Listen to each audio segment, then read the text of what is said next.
Good morning, everyone. This is Michele Hughes from Ageless and Timeless. I'm here today with someone who's a very special friend of mine and someone I met through the former founder of the DNA company in Toronto. And I think you might remember he's been on my podcast. His name is Kashif Khan. And Tracy Wood is the new CEO of the company. And Kashif has kind of stepped over to being more of the brand marketing, waving the flag and doing a lot of business development. So I think it's a perfect segue because Tracy's an operational executive and Kashif was really, as often happens in these startups, he was the idea man, and as the company starts to grow, they need somebody with more operating skills like Tracy. So welcome to Ageless and Timeless, Tracy. Thank you. It's great to be here, and thanks for asking me.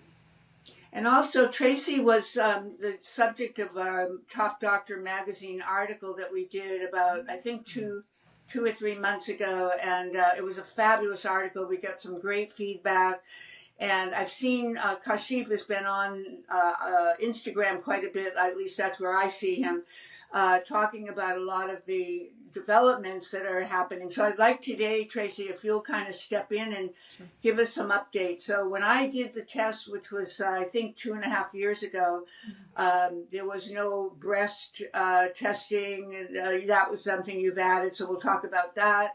And however, I will say that my test was 60 pages long, and it's really quite something to navigate because, once you do that test, the genetics profile, you don't need to ever do it again because you are, your genes are your genes.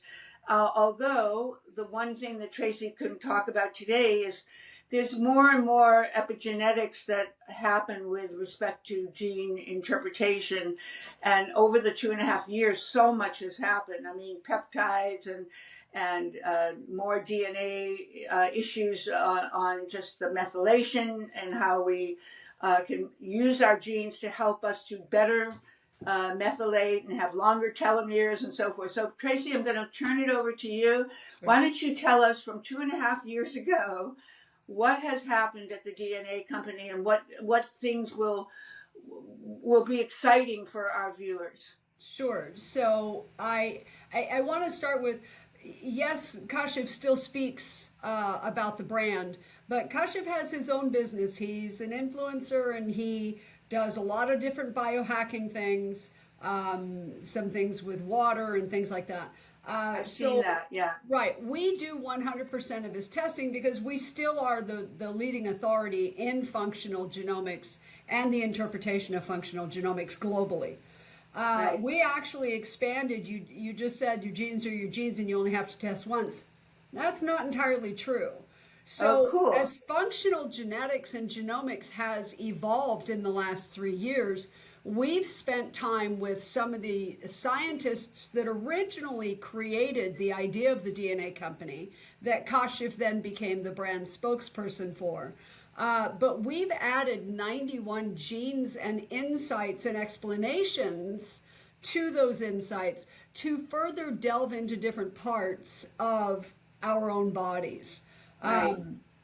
We have a greater understanding in mood and behavior than we ever did. We've done a ton of work and research on longevity, and now we can give you a better picture of your longevity, your indicators for dementia or Alzheimer's. I mean, there's so many new pieces Right. to what we do. So one of the things that was important to me when Kashif asked me to take over as the CEO, it was important to me to keep us affordable and accessible. And you mentioned the 60-page report. That was the first thing I went after. And I said, we can't have reports that look like this. People are not going to download 60 pages. They're not going to sit and look. Some of them were 100 pages. So I started the development of the app. The app now can take you through your genes very quickly, easily searchable, and it breaks it down into the different systems in the body. So if your big, concern is inflammation and methylation, you can go straight to those sections. You can see what your gene expression is, and you can see what suggestions and recommendations we have for you. We're still not the pill for every ill, people, right? That's not who we want to be. So it was very important over this last 18 months when my chief science officer did all of this research with the clinical team and really delved in to areas that all of our community have asked for. And so that's what the new report does now. Now, separate to that, to avoid the 60 pages, the app had to upgrade to the tech stack. And our tech stack, what Kashif and the team before had, it was 10-year-old technology. So we did a multi-million-dollar lift and rebuilt that tech stack. And during that process, we were able to go to people and say, listen, we want to be able to give you all of your genes in perpetuity at no extra cost, but we need everybody on the new technology. So we're going to give all of you the test at cost so that we can get you into the new tech stack. And then every time we go and add 10 genes or 20 genes or additional insights that are really pivotal and important, you get them for free in perpetuity. And that's what we did. That is amazing, Tracy. I had no idea. So I'm really behind the times, and that's good that I know this now because I want to do my own personal updates, but also I recommended you to so many people back then that I know took me up on my suggestions. So a lot of those people, hopefully they're either listening today or I will put this in the show notes for others to be aware of, that they have an opportunity to update. So how many total genes are being tested today in your I think we're at 198, 199. Now, it's important to know we're pulling your entire profile. But the insights and the SNPs and the CNVs that we're reporting on that really hone in to specific parts of your function, we're at, like, I think it's 198 or 199. Now we're doing research for the next group. So in the next 12 months, we may throw another 40, 50 different indicators that we think maybe emphasize things like APOE or 5-HTTP or any of those that really drive a lot of other parts and pieces, right? So it's really important that if anyone, and in fact, we're only letting people get it at cost through the end of this weekend. We've been doing this since December 15th. So we gave everybody in the ecosystem 60 days. And it's only $199. But in that $199, you're getting twice as much information and really drilling down into more pivotal parts of the human body, your bio-individual human body, right? Which is really important. So as it grows, people will be able to just go into the app at any given time, see the update, and get any of the new insights, and they get them all for free after this upgrade. So what's your long-term goal in terms of numerics about how many genes and how often will be the updates and so forth? What is your vision? So here's the thing. I could give you hundreds of thousands of pieces of data that mean absolutely nothing to you. I wouldn't do that. What matters is what's going on with our community. What matters is what's going on. I mean, you look at women's health, right? Now we've been told the black box warning has been removed from BHRT. Well, as women, I know, we knew this 20 years ago. I've been on BHRT for 20 years.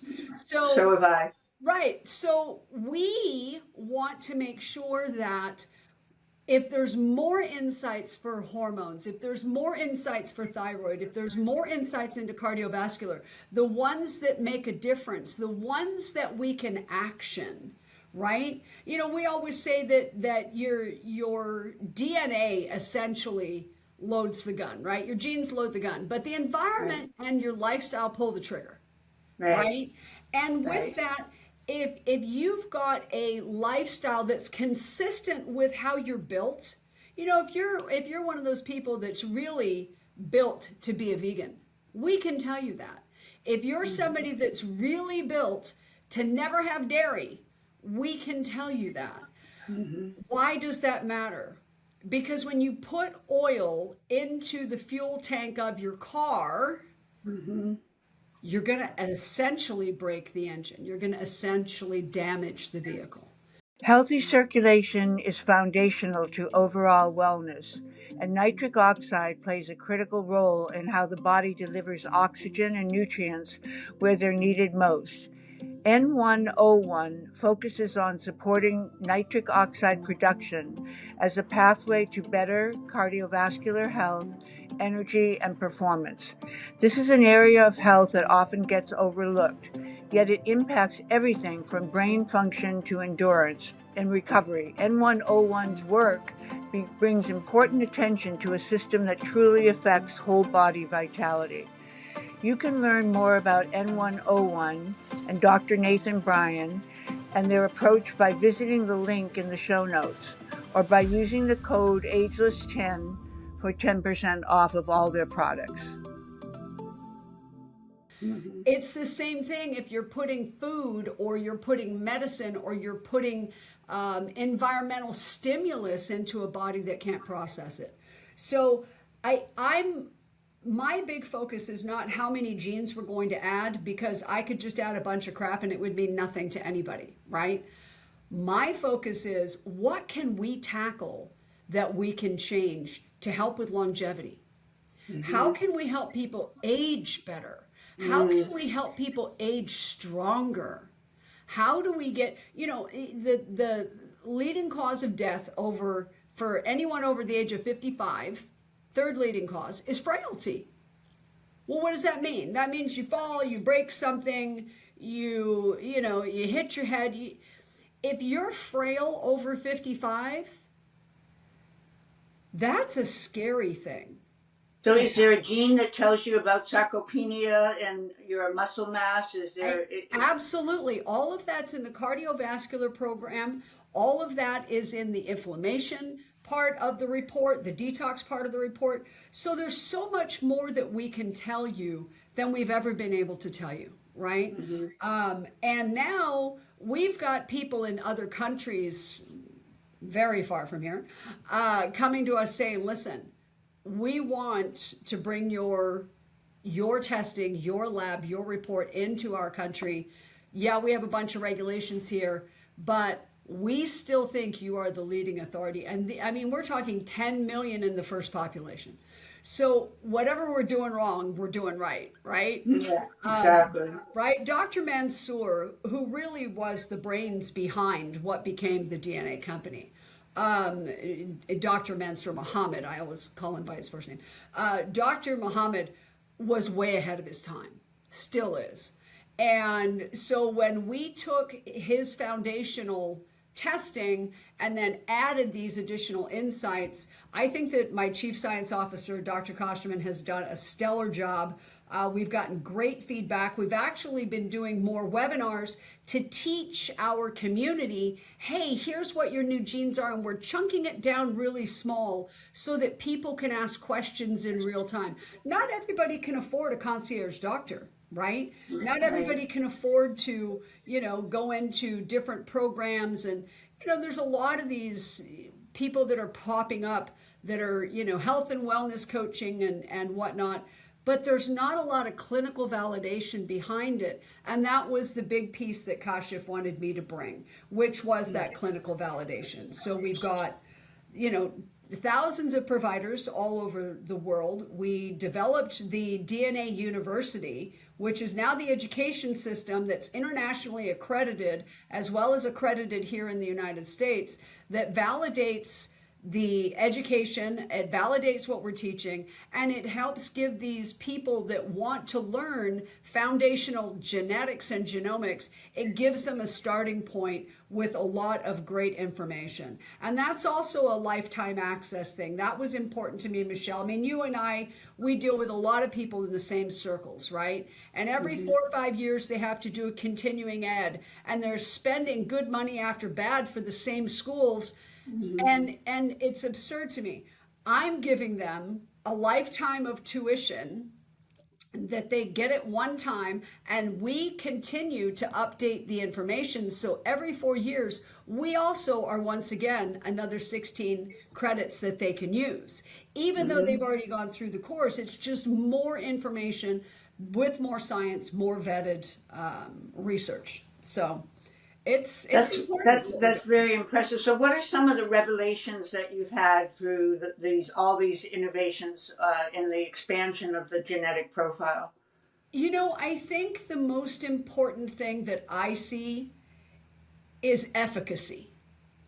So we have people that come to us that are sometimes at the end of their rope. They've tried everything. In fact, I had a patient reach out to me from the UK, and she sent me a message, and it said, and it was on Instagram. She sent me a message and it said, I've been diagnosed with breast cancer and they want to perform a double mastectomy.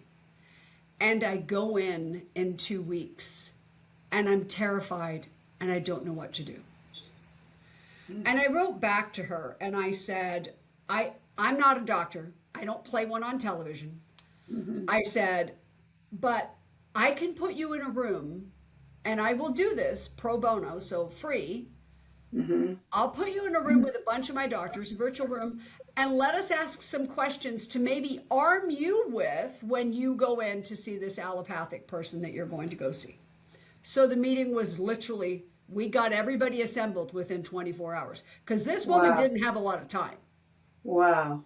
So I got all of the right people in the room, which was very important to me. And there she is, and her husband is sitting in the background, and he's a typical English man. He's very quiet. He's very reserved.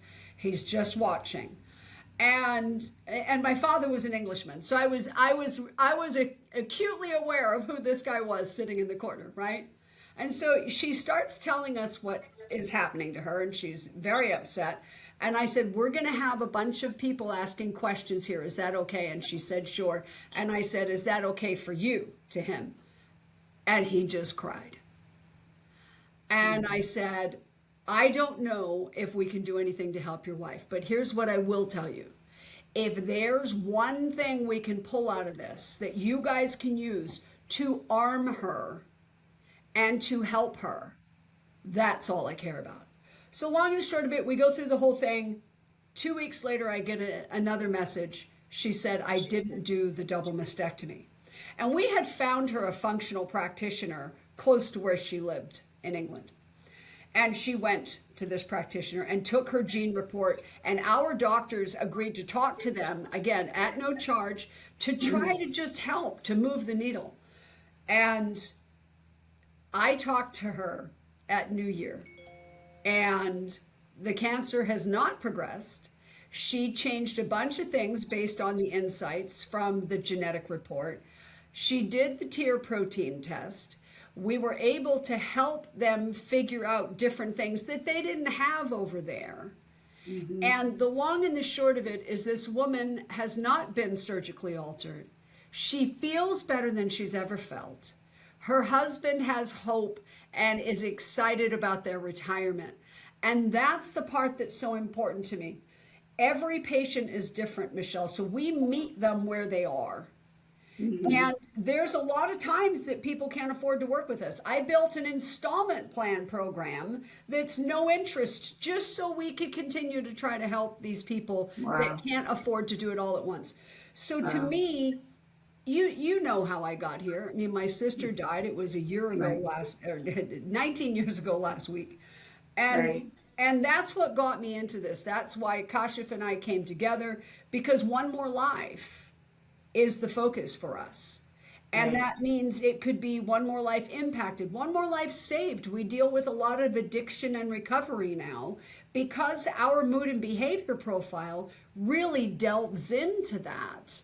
And we're able to help people that have been, I had one patient who had been to Betty Ford 4 times and they got nowhere. I had another one that went to Cliffside, Malibu, $50,000 a throw. Nowhere. These were all for addiction? These were all for addiction. And we got them to understand how they were built foundationally.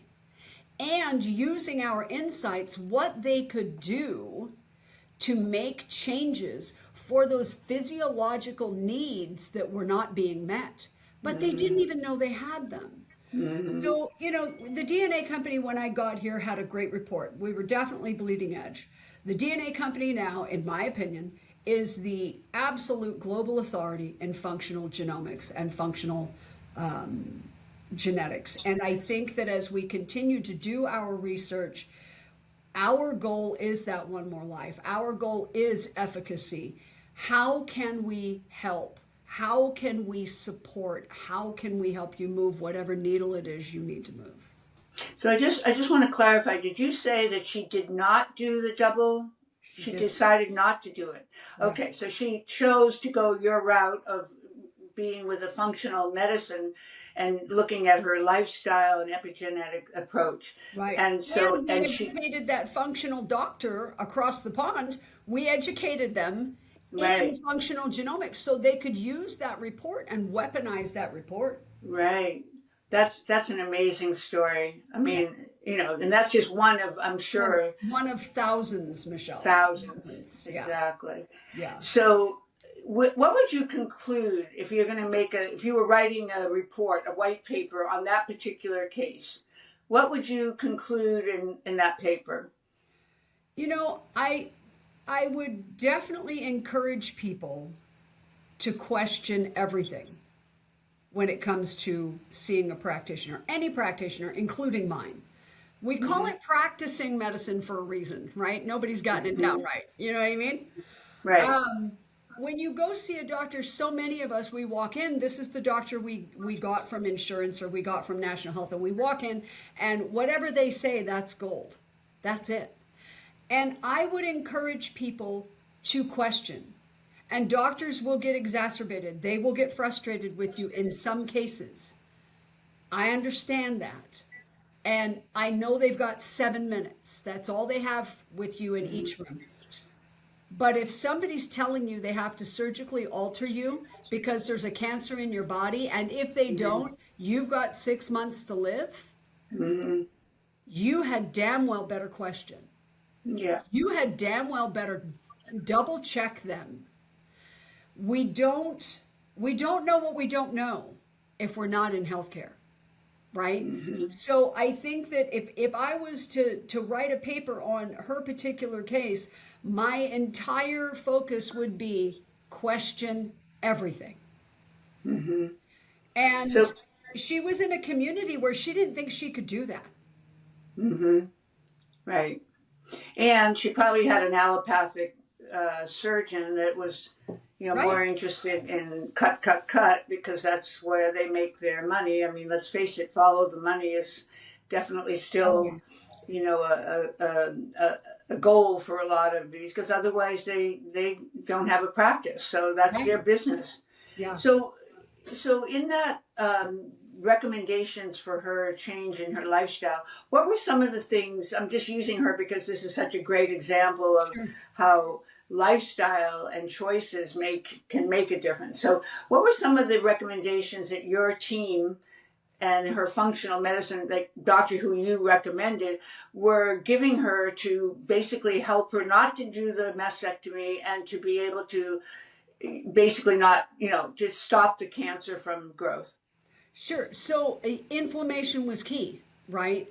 She also needed methylation supplement, right? Okay. So we were able to send her we have a custom formula, and we actually made a formula for her based on her genetics. So we can do that.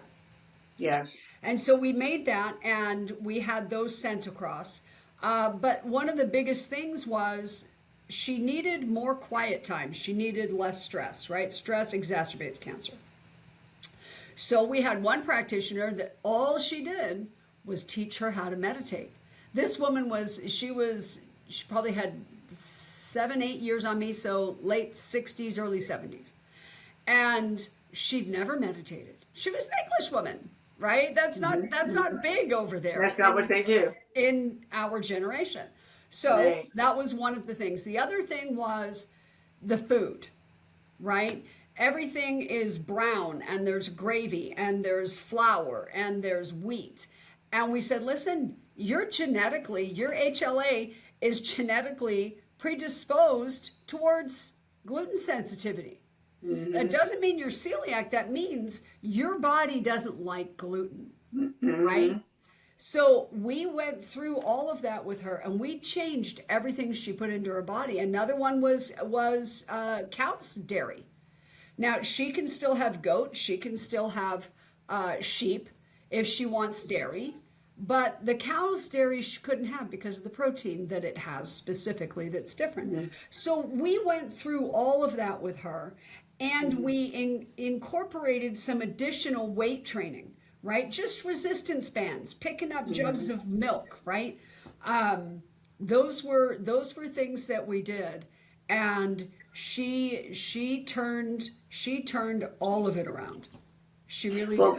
For one thing, you had a very compliant patient. Yes. Obviously highly motivated, and so she followed your instructions. Did she take up any other exercise besides the resistance that she maybe gets? In England, they don't seem to be as avid about physical fitness as we are. So yes. Was that something that she was able to accomplish? Yes. So her and her husband started walking more vigorously because they were retired, which was very helpful. But her weightlifting, and there's so much research right now on women, especially peri and menopausal women, right. With us in weight training, there's so much science on that right now. That was a big part of the focus. A big part right. of the focus was to get her picking up heavier, but less right. reps, right? Doing more to really expand that muscle. And then we had to feed the muscle. We had to feed it the way she needed to be fed. And that was no gluten, no dairy, lots of genetically formulated supplements. Right. And, she's active. He's more active. We did work with him. And the two of them have a whole new view at life. Yeah, I was just going to say, I bet the attitude part, the positive mental PMA, I'm sure, the fact that they had hope come into their lives rather than despair. Right.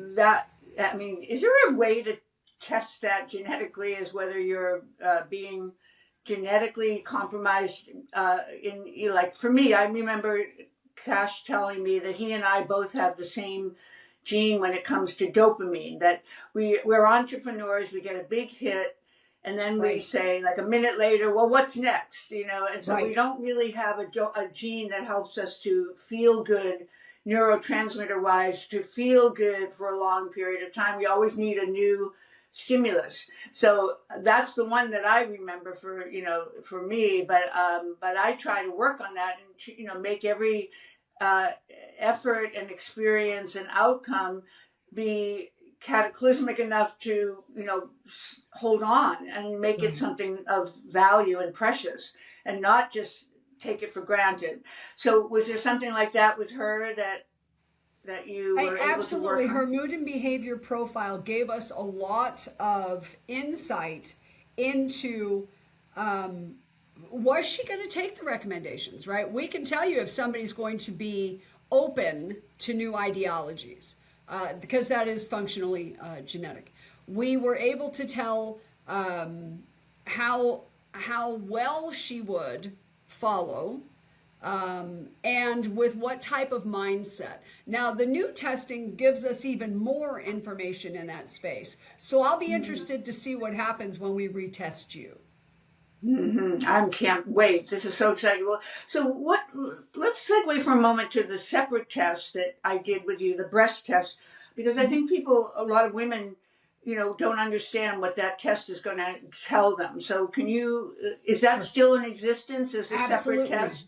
Yeah, so we do the Breast 360, and it's a tear production test, and it tells us different inflammation markers and protein markers that could indicate that there's something that you need to test for. So why did we decide to do this? We decided to do this because more and more the rules are being changed over who gets screened and who doesn't. Not just in America, it's all over the world.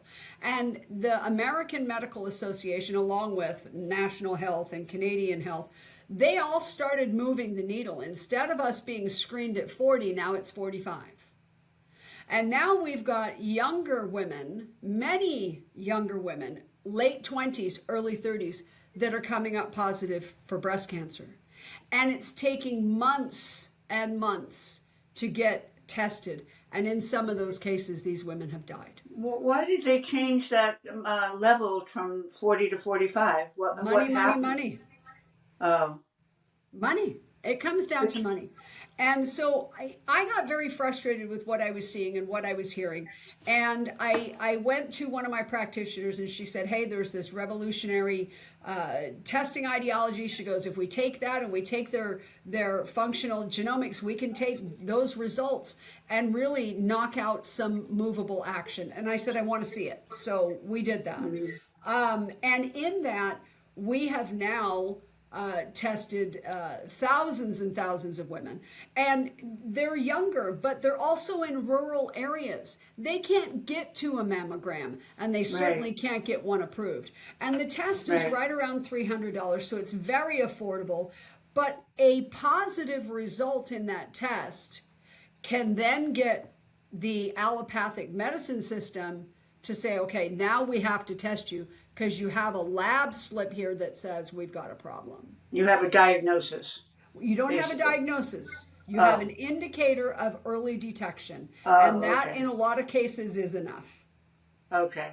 So what's happened since you've created that test? What kind of results have you seen? And what would you say have been the biggest accomplishments for having that test? So the biggest accomplishment is awareness, right? Letting these people know, there's something in here and you need to have it checked. Some of those that come back with a positive detection result doesn't mean that you have breast cancer, but it could mean that you've got so much inflammation in your body, you have to look at what that other inflammation is and where is it coming from. So when you've got both of those tests together, we can usually help isolate where this inflammation is coming from, and more importantly, what to do to combat it. What to do to help, again, move that needle back down to that healthy and more cellularly healthy range within the human body. So I have a question. What if you have an ultrasound and you're completely negative, everything turns out fine, but yet you take your test and you have inflammation, but it looks like it's related to the breast because it's a breast exam, but yet you just had an ultrasound that showed a completely clean bill of health. So if you had something like that come to you or attention, what would you do? Well, okay, again, I'm not a doctor. What I would do is I would have one of the practitioners that deal in women's health and specifically breast health. I would have them go through those results, but I also would ask for a full metabolic panel. I'd want to know what the blood also says. If you take all of these pieces and put them together, the jigsaw comes together. It becomes more clear. So I think that, we're big on test, don't guess, right? I would even go beyond that and say, I'm going to do a liquid biopsy, which is an FDA-approved test. I'm going to do a liquid biopsy, and if there is a cancer cell in my body, in theory, I should be able to know where it is and in what system. And if that came back with a positive, we would tell that patient to go get a full body scan and to take all those results with them. We would send them to a tertiary center somewhere like USC, very progressive, bleeding edge, because it would be time for diagnostic tools. So if you do an MRI, and you had some, let's say, a cancer in the breast area, would that be revealed by the MRI if you're doing a full body? If they did a T, the T section, a full absolutely, body. Right. Yeah.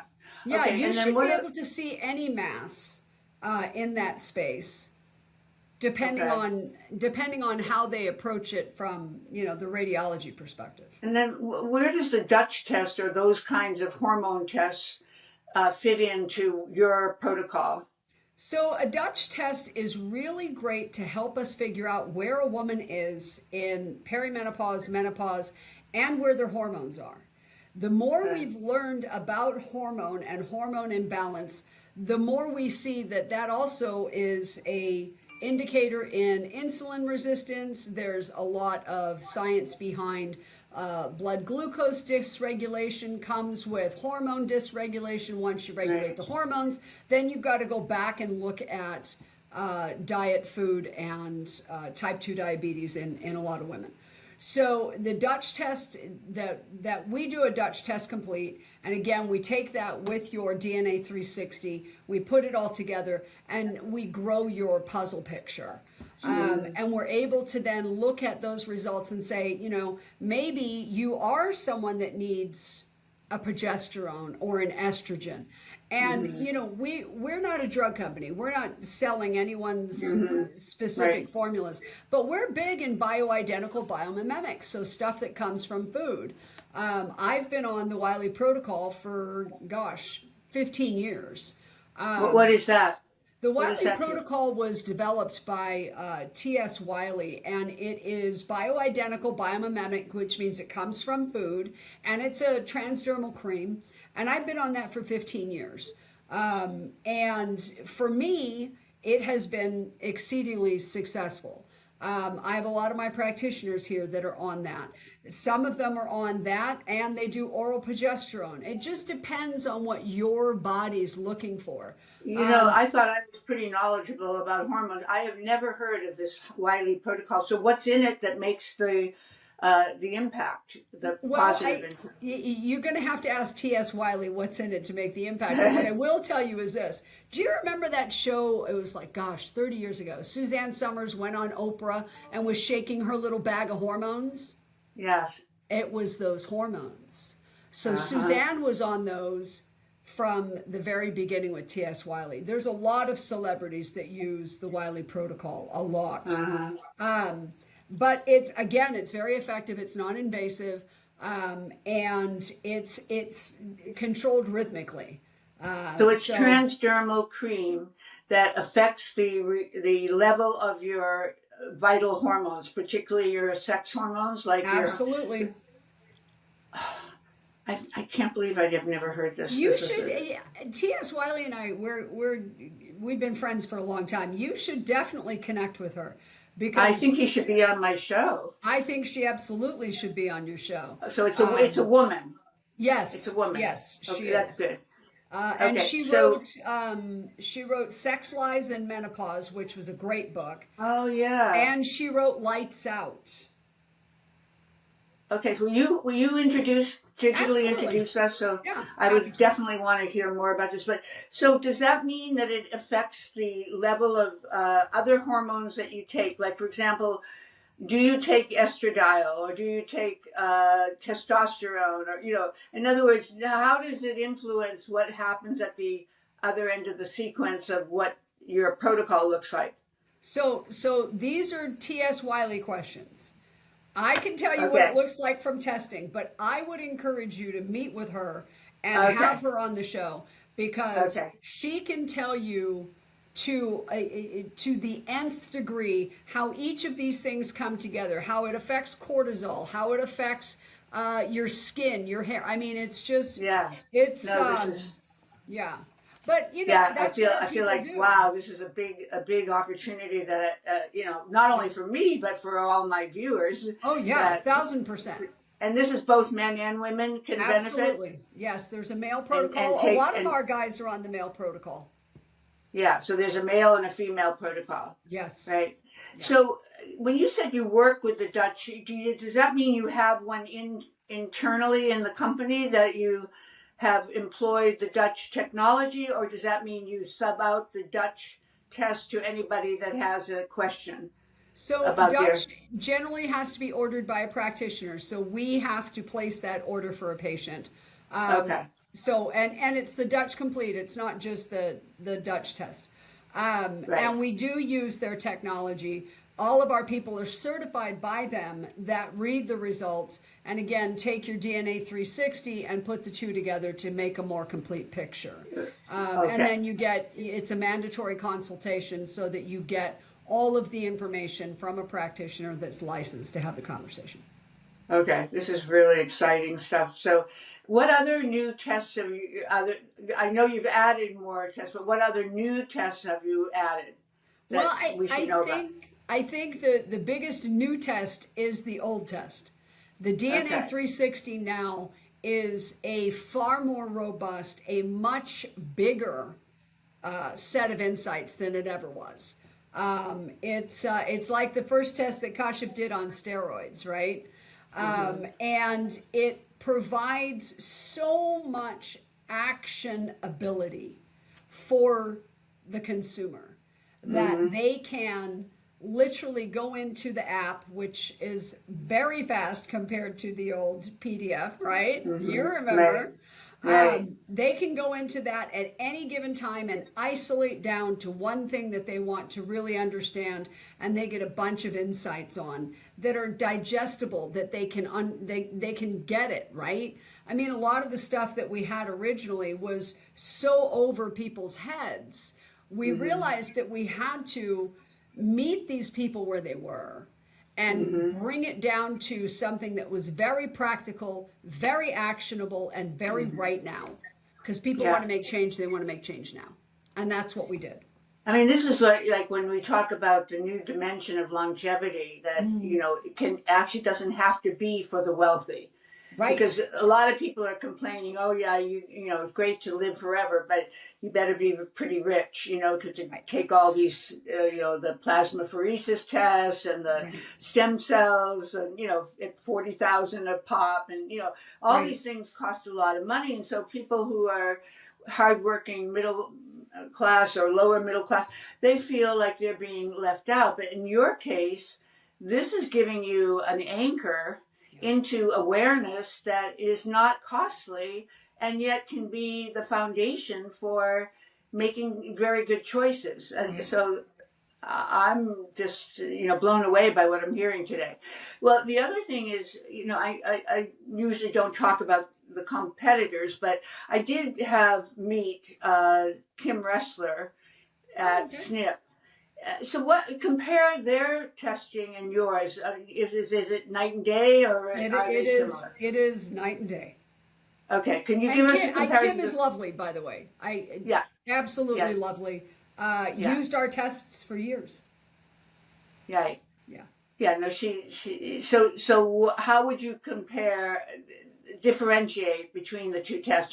Just so people who have looked at that test. And I know you don't want to talk down on it, but just so that people get an awareness of what they're going to get from one versus the other, and why they're different. I think that when you go buy a car, you don't buy the car for the radio.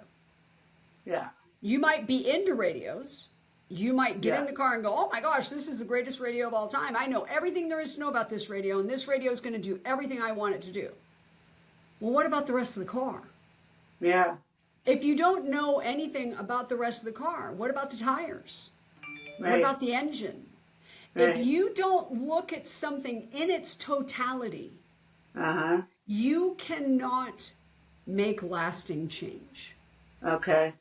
And there's the differences between us and pretty much all these other DNA tests.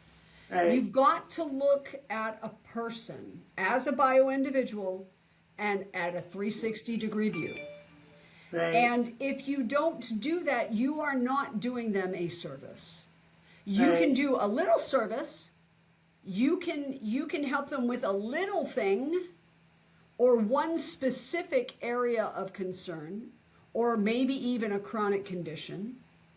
But what about what got them there? Where's the work on that root cause? Yes. Somebody comes to you and says, I have osteoporosis.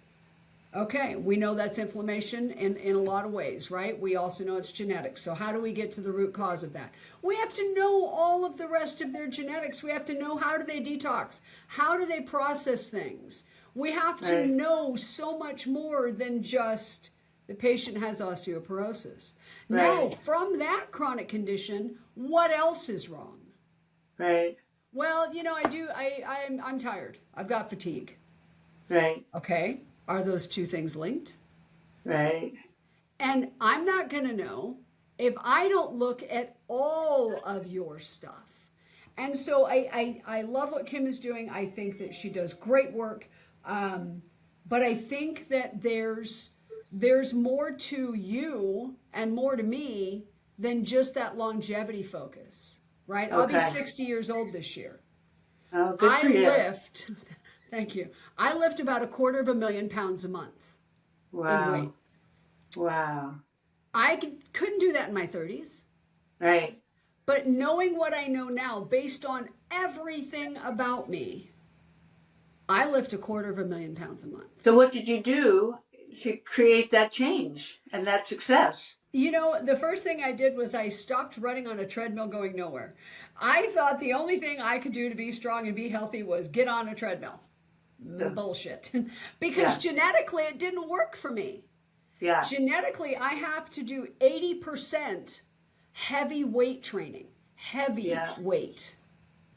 And To make a 20% can be cardio. Well, 20% is going for a walk, right? I mean, but I have to do heavy weightlifting. So I do 4.5 hours a week of really heavy weight. Like this morning I did, here, I'll tell you exactly what I did. I did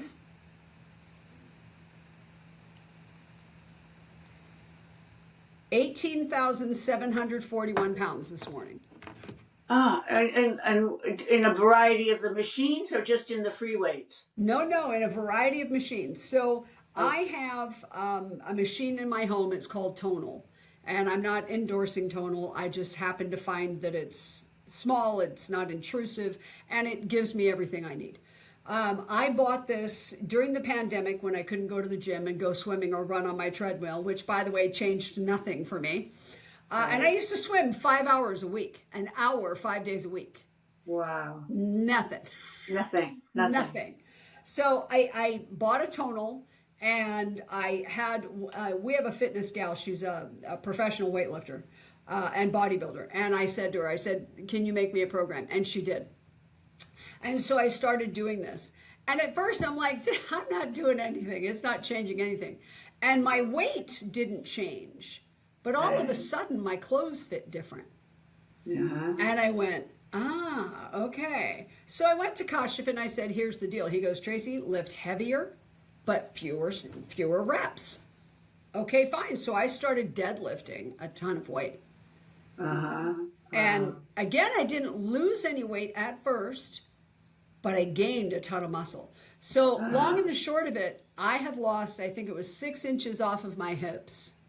Wow. Through this process, and a bunch everywhere else. But my weight still maintained in a healthy zone.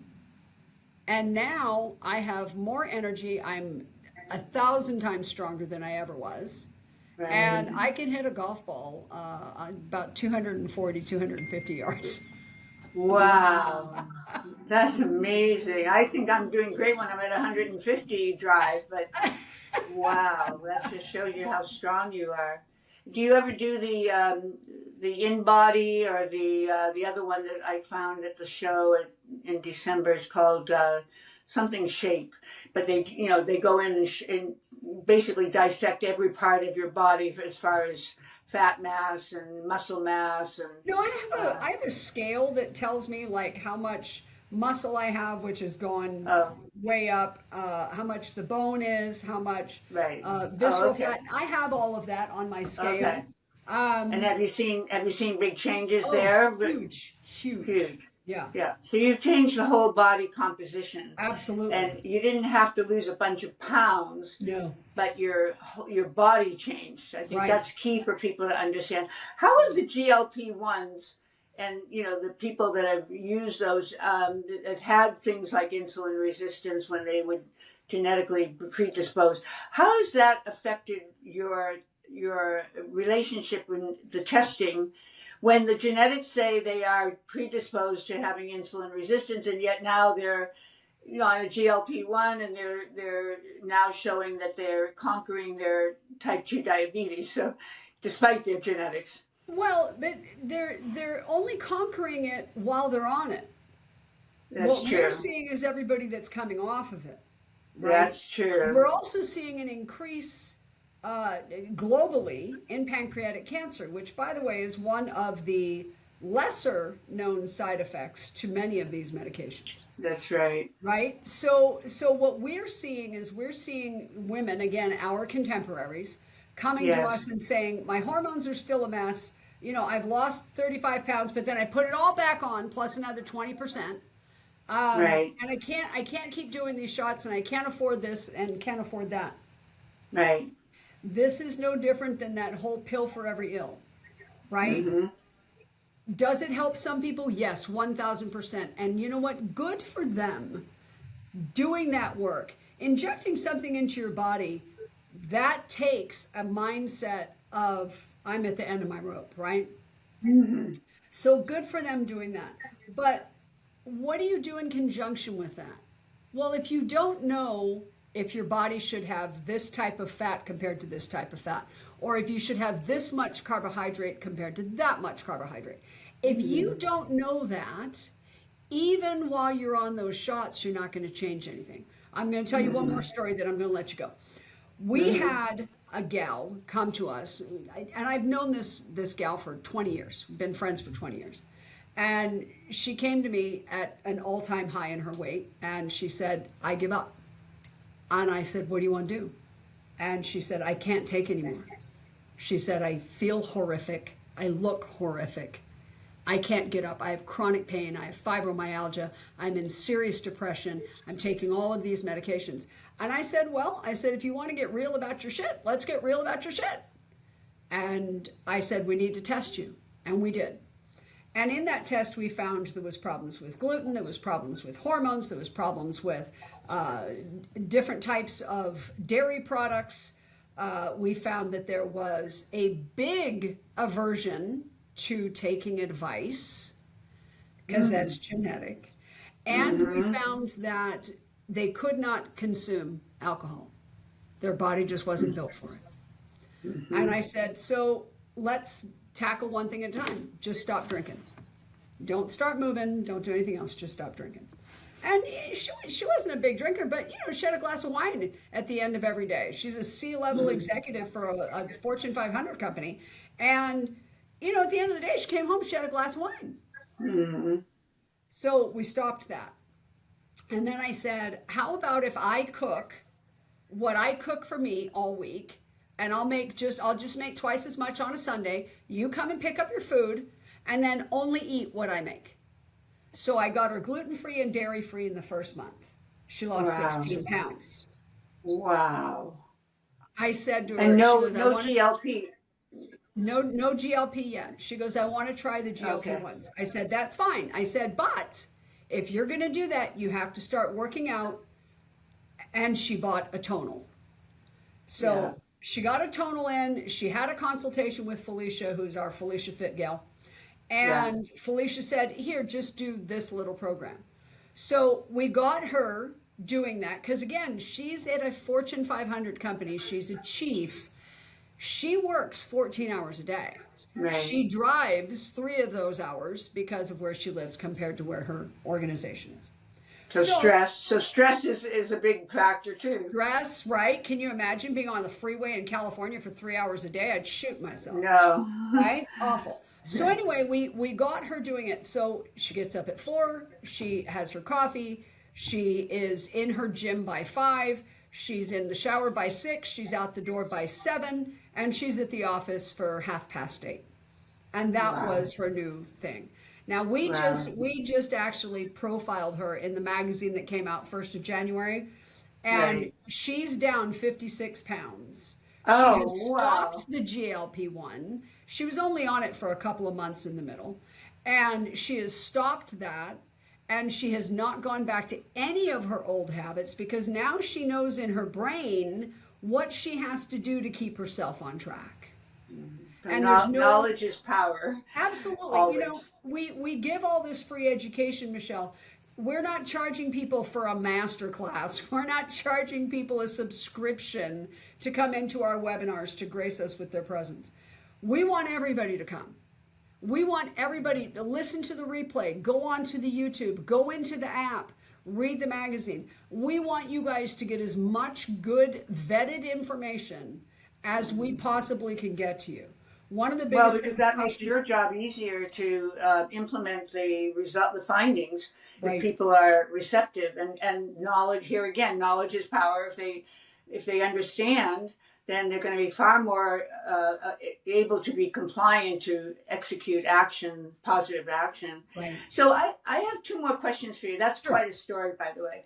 But I have two more questions for you. So you mentioned earlier that you have a customized supplement product. So in a case like this woman, did you give her a so-called multi program so that she could no longer just willy-nilly take supplements that might not be serving her? Absolutely. And how did you come about customizing that supplement? And can anybody who takes your test then come back to you for a customized supplement? Yeah, so I wanted to make that affordable as well. So most people spend about $500 a month, right, on the high end, right, $350 on the low end for supplementation. Right. So I wanted, if you had your genetic results, which she did, I wanted you to have a consultation with a certified functional genomics practitioner, because we have to take the rest of your history. Right now, my friend had donated a kidney to her sister. So she had some special needs, right? She had fibromyalgia, so she had some special needs there. She also suffered with depression. She had special needs there. So it's important to me that you sit with a practitioner, but again, I got to make it affordable. So we got the price of that consultation down to $75, which quite honestly is unheard of, right? That's unheard of, for sure. But then we take your gene report, we take your clinical history, and then we go in and we make you a custom formula. Now she's spending, was $522, her last order, but that was for 3 months. Okay. Yeah. So we wanted to make it affordable, we wanted to make it bio-individual, and we wanted to make it accessible. And we tell everybody, you got to order 3 months at a time. It's a lot cheaper, which they all do. And they don't have to buy any of this other crap that they're getting at Costco or GNC. Right? 80% of it's corn. Which is oftentimes tainted anyway, and comes from China and is counterfeit. So that's why they're saying don't buy your supplements on Amazon, because you don't always know that it's for the real company or some Chinese imitator. So well, the peptides are the same, Michele. I know. The peptides coming into this country are all formulated in a region of the world where there's no rules. I know. And then that's a whole other subject. Right? Tens of thousands of dollars, and then we inject them into our body because we think that's a good idea. What are we doing? So, but Tracy, if you do it every 3 months, and let's say you come to a point where your body doesn't need one particular supplement anymore because it's now functioning perfectly on its own, and then you don't want to make it so that it doesn't make its own, let's say, where you suppress the body's ability. So do you retest people, let's say, after the 3 months to see if the customized formula needs to be modified? No, because the formula is based on your genetics. It's not based on your condition. But what we do, your formula is based on your height, your weight, your gender, and your genes. Okay. If your weight changes more than 10%, we're going to say you need to have another consult. We need to make sure we're doing good. I want people to be able to come in, get what fits for them, and then only see us once a year, right? Okay. That's the goal. But if you have major changes, then we have to address those things. Then you have to address. Okay, so I have two more questions, actually. I lied. I said one, two more, but it really was three more. So the second question is about the APO4 allele. Okay, so let's take someone like Chris Hemsworth, who, obviously has gotten a lot of publicity about, finding out that he has the gene and then quitting his actor's roles just to be with his family because he felt maybe that this was like a death sentence. What would you say if he were your client coming into the DNA company to do your test? The first thing that I would offer to him is genes are not diagnostic. They're indicators. That's great. Lots of people have the BRCA gene and never get cancer. Lots of people don't have the BRCA gene and they get cancer. And you're talking about breast cancer now, right? Absolutely. Genes in and of themselves are not fatalistic. They're not diagnostic. understanding the inter-exchange of gene and function and all of those things added to lifestyle, etc., that's where you can then start to look at something and say, this one thing could be a contributor. There's no bad actor in your genes, right? There's only a bad decision behind that gene, right? So it comes down to, you've said it over and over, education. The more you know, the more you know, the more you understand. And be willing to come in and look at yourself from that 360 seat and decide what it is you want to be different. You've got to decide what's important to you. And if it's weight management, if it's longevity, if it's cognitive decline, then hone in on that. But work with somebody that knows how to help you hone in on that based on your genetic results. Yeah, so basically, if Chris Hemsworth walked in your door, you would tell him, you don't need to quit your job and give up your career because you think you're going to, die young.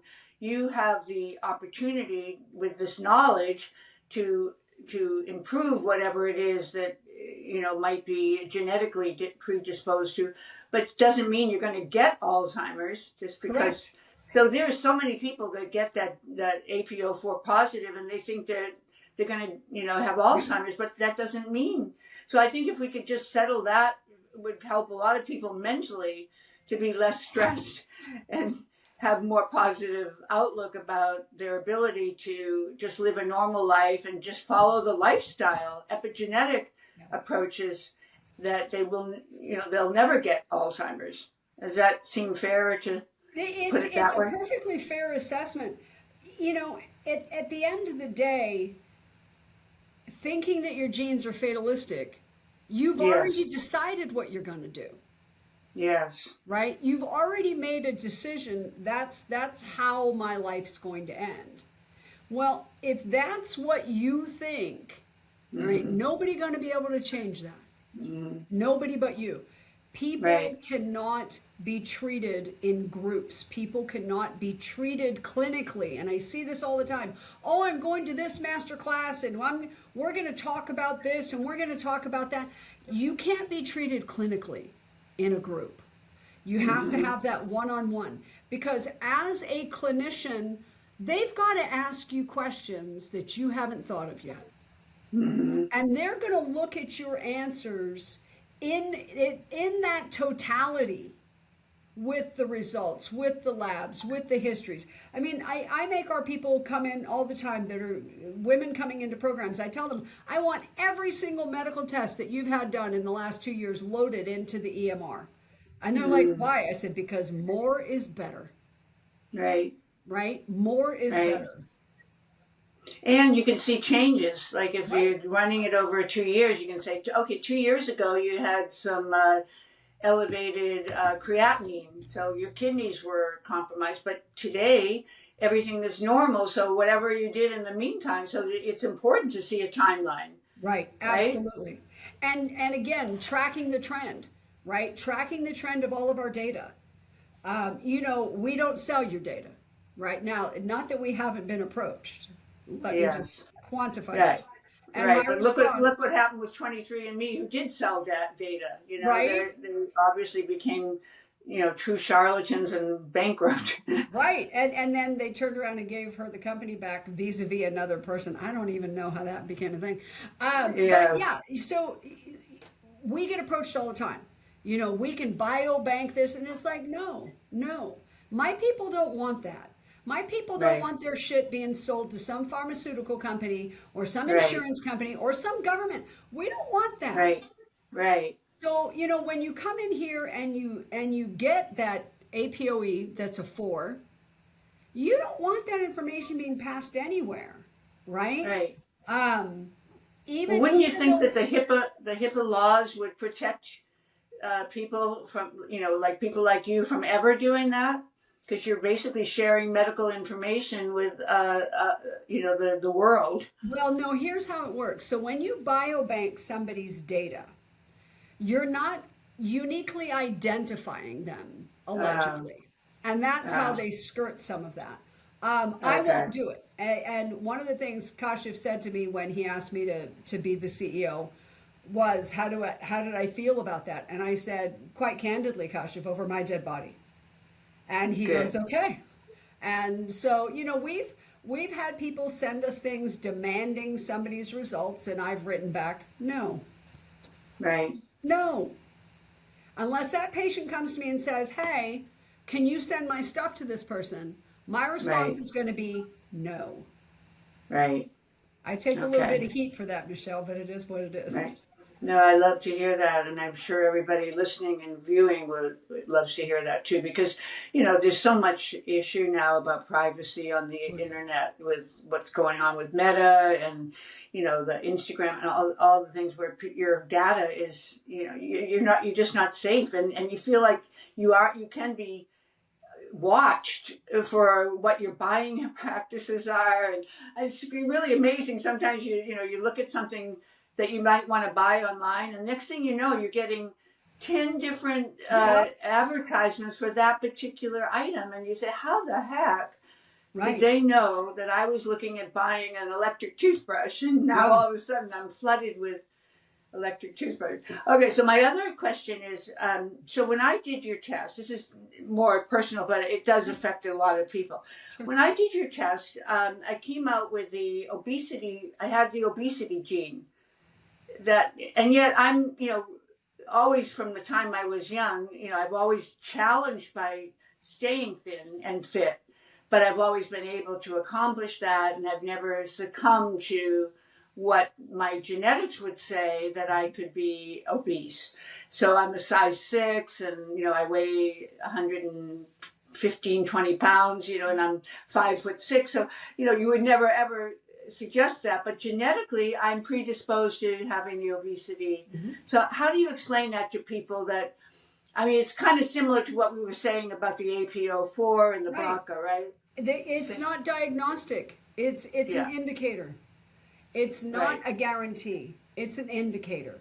So, okay, that's an important statement that you just make. So I'd like to repeat that for everybody, that when you take your genetic test, it's not diagnostic. So don't take it literally that you are going to be a victim, because you might as well give up and accept the fact. It's like with the dopamine and the neurotransmitters that Kash and I share, the fact that we have a weak dopamine gene or whatever it is, but yet we are able to be very high energy, high positive thinkers, and so it's the same, isn't it? The same issue where basically they say the genes don't lie. Well, maybe they don't lie, but they don't need to be some verdict. Right, they're not some self-fulfilling prophecy. There you go. I believe everything is a choice. Everything in life, and I always have. And I do believe everything is a choice. How we show up, how we present ourselves, how we manage our stress, how we manage our sleep, how we interact with the world. Everything's a choice, right? I can have a really tough day and go home and be in a shit mood and just be angry, or I can leave my day at the office and then just go home to my beautiful view and sit on my back patio and just be so full of gratitude. That's all a choice. Right. My genes would have me leave here furious, drive home like a maniac, be furious when I'm at home, and take forever to shake it off. Right. That's not a self-fulfilling prophecy. That's a choice. Right. I think that's you just gave the perfect answer, that basically, you might have a certain verdict come out of your genetics. That does not mean, because we have free will and free choice, that does not mean you have to accept that, because actually that's where I guess the definition of epigenetics comes in, right? What you choose and your lifestyle is going to influence the outcome. So the verdict can be different than the the so-called judgment that you see. Correct. So I think you have to be a kind of a psychologist when you are dealing with these people taking your tests too, because a lot of people give up. Yeah. They say, "Oh, well, I have that. You know, that's a verdict and Right. a self-fulfilling prophecy." And you have to really get in there and give them a kick in the you know what to. Well, that's why the mood explain. and behavior part of the panel is so important, right? Ah, And generally, when we sit and talk to a patient, we start with mood and behavior uh-huh. because everything is a choice. If they think this is it, this is how I go, that's how you're going to go. Uh-huh. You know, I learned this from Tony Robbins years and years and years ago. If you focus on what's dead around you, the brown in life, that's all Right. you're going to get. Right. If you focus on the green around you, Right. you're going to see growth. You're going to see life. You're going to see Exactly. thriving. It's all that force of focus. If you are genetically predetermined to suffer from serious depression, Yes. we have to share with you how to focus on that green. You're Yeah. going to need some help. You're going to need Right. some coaching. And we do that. But Right. you're also going to need some supplementation. Yeah. And we do that. So if you Yeah. take these little tiny steps for yourself, pretty soon Yeah. you're going to wake up in the morning, you're going to open the window and go, wow, look at the hills. They look really green today. Right. I think you've hit the nail on the head that we are all energetic beings, and you know we can look at the world with, as they always say, the glass half full or empty, Right. or we have a choice to look at it overflowing and to find all that green, as you say. Right. So you know we are what we think, and we are what we eat, but we are what we think. But they do combine. You bet they do. And Yeah, they so- drive our behavior. Exactly. So what would you like to say to our viewers in parting today? What would be one final like kernel of truth, a message that you would like to impart? I think the most important thing that I say on any given day is test, don't guess. Mm-hmm. If you don't know what you don't know, you can't change anything. Mm-hmm. So get your tests done. If you can't afford to do clinical consults, that's okay. Come to the webinars. Bring your test in the app. Ask questions. They will answer them for you. Mm-hmm. We will do everything we can to help. Well, I have to say that on the internet, you are one of the more active companies for all this education, the webinars and the rest. And it's really impressive because that's a lot of work. Yes, it is. You have to corral a lot of experts. Yep. To even, I would never want to be in your position to come on the internet and have something fall flat in its face because you didn't have the right, information. So Right. you really have to be prepared, and that takes a lot of executive time and money. Yeah. So I've got an amazing team, Michele. Yeah. I'm blessed. I live a blessed life. I have, in my opinion, I have the best people in the business. I really do. That's right there. It shows leadership. Yeah. The belief in those that follow you. A good leader is only someone who has great followers, right? Yep, absolutely. So before we go, I had just one more thing that occurred to me because we did touch on peptides earlier, and yes, there are many charlatans, and yes, there are also some good compounding pharmacies that are bringing peptides out, and it's become kind of the darling of the supplement world. That and stem cells, but how are you incorporating, like, let's say Selenium or CMAX, two of the neuro peptides that have shown some results with people that we talked about earlier who have, some mental issues in their genetics. So are you embracing the quality peptides, the ones that are produced at the highest levels of efficacy?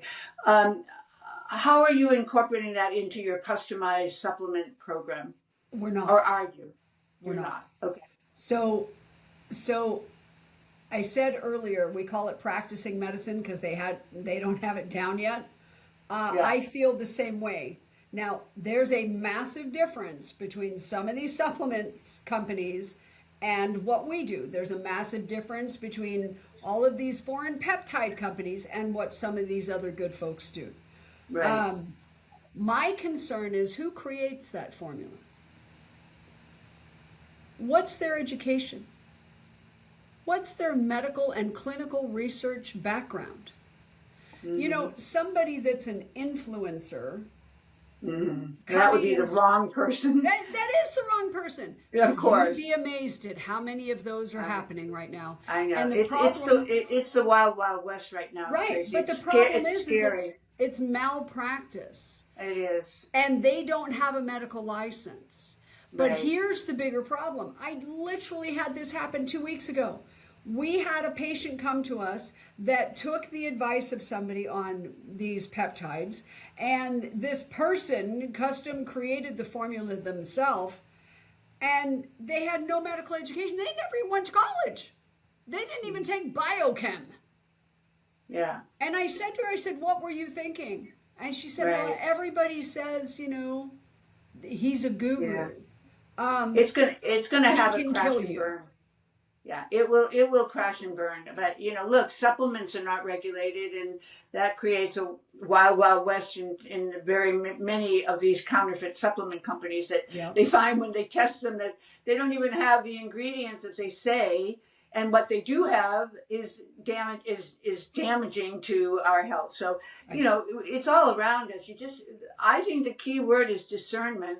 Yeah. And well, first knowledge. Right. You know, Test. to know where to go. Right. And Test. starting with somebody like you, as you'll lead them, because you're starting at the foundation, which is their genetic profile. Right. So, all right. Well, we've done a lot of exploring and covered a lot of ground today, and I think because you're always fun to be with and talk to, and you have so much knowledge. And yes, I didn't mention your background early on because we had that in the article about you, but I think it's just so touching how you came to be who you are. So maybe just take the one last minute we have and just tell people, you can take a little more than a minute, but just tell people what it is that happened to you that basically changed your whole life trajectory. Sure. So I was in technology. I worked for General Telephone, MCI. I worked for big network companies. Right. And when my eldest child was 2, she was diagnosed with a form of child-centric or something, leukemia. It was ITP. And essentially, her platelets wouldn't... That's what, by the way, Tracy, you never told me that, but that's exactly what I have had. It's an autoimmune condition. It's idiopathic, so you don't know what causes it. But I didn't have it until I was 26 years old, so they think that it might have something to do with vaccines or pesticides, and that.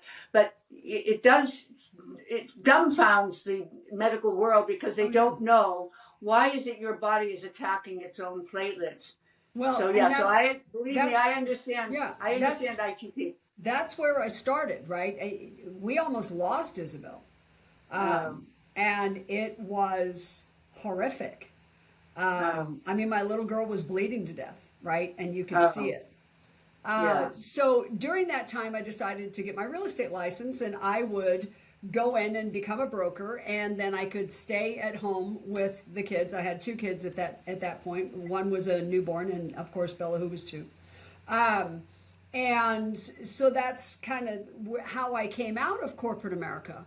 And in February of 2007, my eldest sister died of a drug overdose. She was 45 years old. She left behind a developmentally disabled son, who I was his conservator, and a pregnant 17-year-old daughter. And my sister had told all of us for years she had cancer. We knew that wasn't true. We knew there was something really wrong, so we assumed this drug overdose was simply that. Come to find out, after the doctor who said to the fire chief the night Jackie died, hey, I'll sign the death certificate, she had cancer. This was a mainstream doctor in a nationally established medical system. The fire chief said, okay, fine. Body was taken to the mortuary. 7 days later, the doctor's not signing the death certificate because he finally looked into the EMR and found out Jackie never had cancer. But what he did do was he treated her and treated her for 5 years. She went in and said, I have cancer, I have pain. He gave her Oxycontin, he gave her Vicodin, he gave her Norco, he gave her Soma, Xanax. Jackie had every narcotic known to man in one bag. But what she also had was 3 other drugs for schizophrenia, which none of us knew. Oh, God. And in January of that year, January 28th to be specific, he changed one of those schizophrenic meds and clearly forgot that the rest of the narcotics that she had could kill her. And within 5 days, her lungs shut down and Jackie stopped breathing. Oh, my God. My whole family fell apart. Yeah. I honestly, Michele, I couldn't function.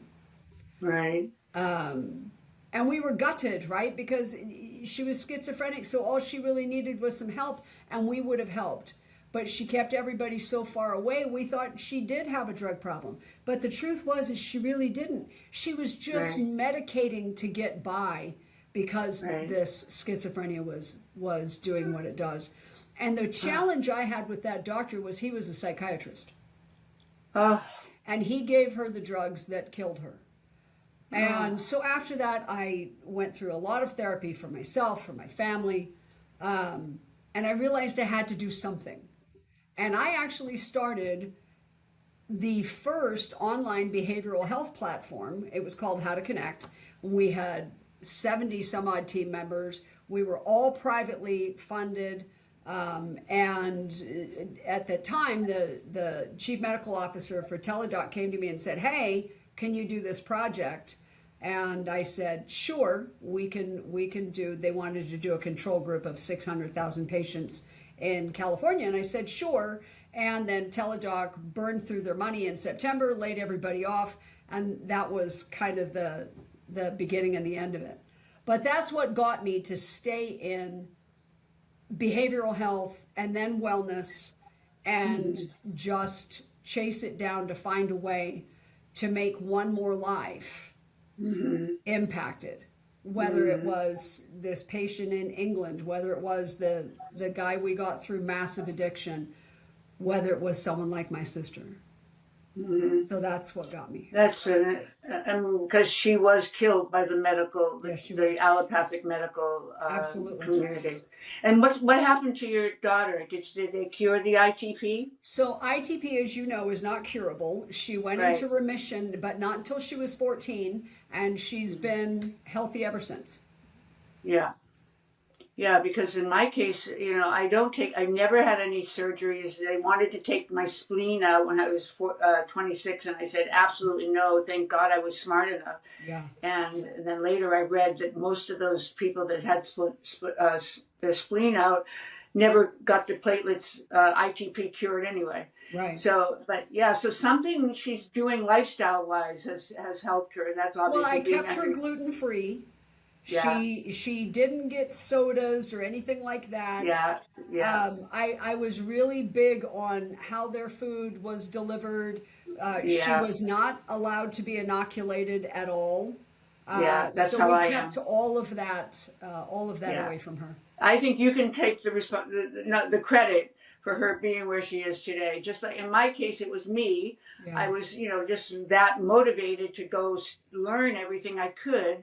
But I wasn't it wasn't consuming me. It was just, somehow there were angels on my shoulder that said, you need to follow, these paths. And that was obviously the, alternative approach and not the allopathic. So I know that, I might be a miracle. My doctor in Beverly Hills says, you're a walking miracle. Nice. Good for you. My platelet count is the last one was well, I had one recently at 50,000, but the one before that was 17,000.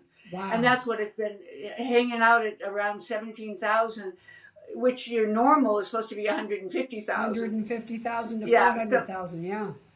Yeah, so the fact that I can be a normal person, there's somewhere God watching out for me. I always, have gratitude and thank the good Lord. All right. Well, thank you very much, Tracy, and I'll be in touch with you. Send me that intro. I'll send you an intro to TS. Yeah. Yeah. Okay. All right. You take care.